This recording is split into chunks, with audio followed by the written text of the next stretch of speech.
Hello, welcome to Lemon Studios, where we talk anything and everything entertainment. I'm, of course, Lemon himself, Zeke Lemon, and this is Crash. Say hi to the camera.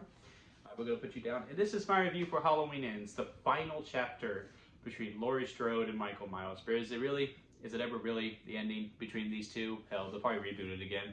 I would say this is probably it for Jamie Lee Curtis. And definitely the original Micheal Myers after that ending. I mean, damn. I mean, they went at it. So first of all, some context. I am not the hugest Halloween fan. I appreciate the original Halloween for what it is and what it did for horror as a whole.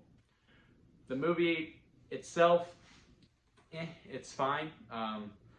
But again, I appreciate it for what it is. Halloween 2, it's kind of forgettable. Season of the Witch, I actually got a really good kick out of. I actually really enjoy Halloween Season of the Witch. I got a special place for that one. But again, nothing really to run home about. But I do have a special place for it. Everything else, I could really care less. I don't really remember. I know Paul Rudd shows up at one point. Rob Zombie, it's fine. And then 2018 came, and I really enjoyed that one. Like, to me, that's the best Halloween movie.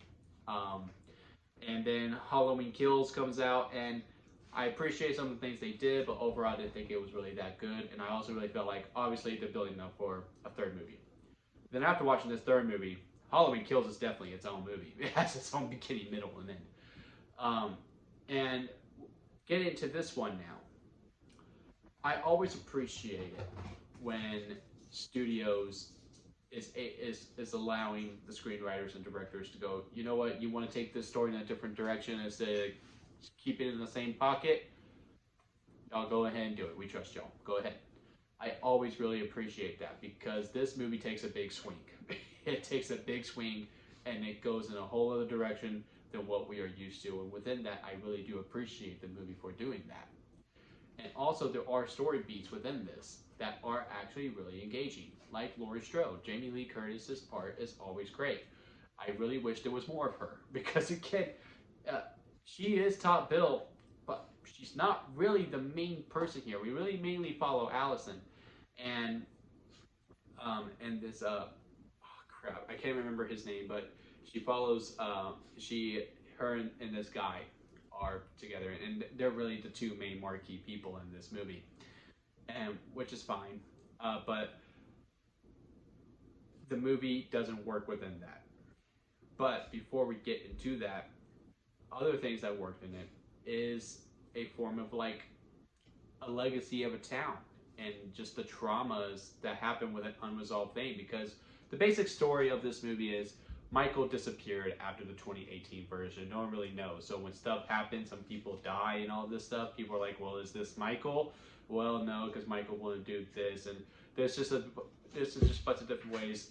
And like the scenes with Lorie and dealing with that and seeing the effects of the town, it really works. But again, we mainly focus on Allison and this guy that she is with, and it doesn't work. It doesn't work at all.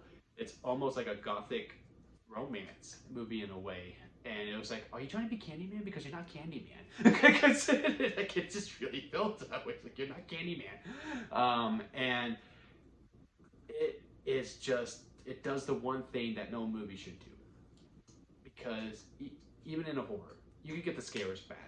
You could get the story beats completely wrong.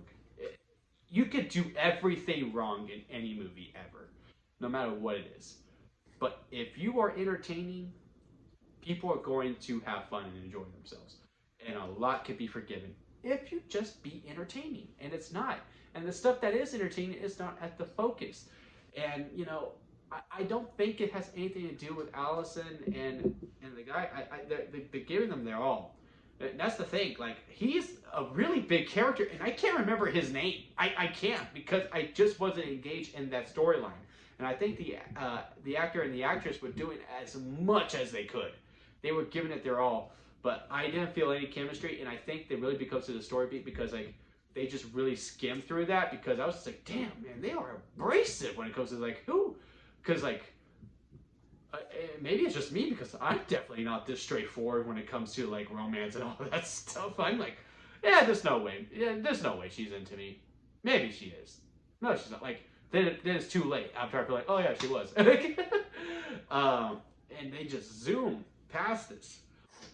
And then the stuff with Micheal and Lorie, and I can't really go into it much without spoiling it, and I'm not going to. But when it was about town trauma and the effects of that, it works. When it was about Lorie and her romance that she has, it really works. And it's really cute. It puts a smile on my face. And when it finally gets to the kills, and that's another thing. This movie's like somewhat of a slow burn. It takes a minute before the killing starts to happen.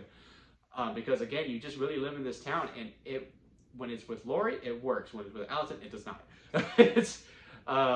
And it just becomes a big hot mess, and it's boring, and you're just like kind of looking at the clock. You're going like, man, how much longer do I have? I need to go to the store. What things do I need to get? Do I need to get some milk? You're going through your grocery list, and you should never do that during a movie. A movie is an escape where you can turn your brain off, and you don't need to worry about anything for those 2 hours. And you know, like after the movie was over, I literally had to turn to my friend and go, I'm sorry for bringing you to do this. Like it was that bad. I cannot recommend this movie enough. And you know, only 2 movies have gotten the worst rating, which is a sour lemon for a review, and that is Firestarter and the movie that Ben Affleck and Ana de Armas were in. Blonde would have been in it if I would have finished it, but I had to turn that off. And this is one of them, and it becomes very apparent that like, oh yeah, that's why they put this on Peacock as well, because they knew this movie sucked. This movie just sucked. It was just really bad, and I could not wait to get out of there, and I cannot recommend this movie. I just can't. Not even for Peacock. I can't. I just really can't. Because I know you have to pay for the ad-free part of it to watch the movie, and it's not worth it. It's not worth the $9.99 a month.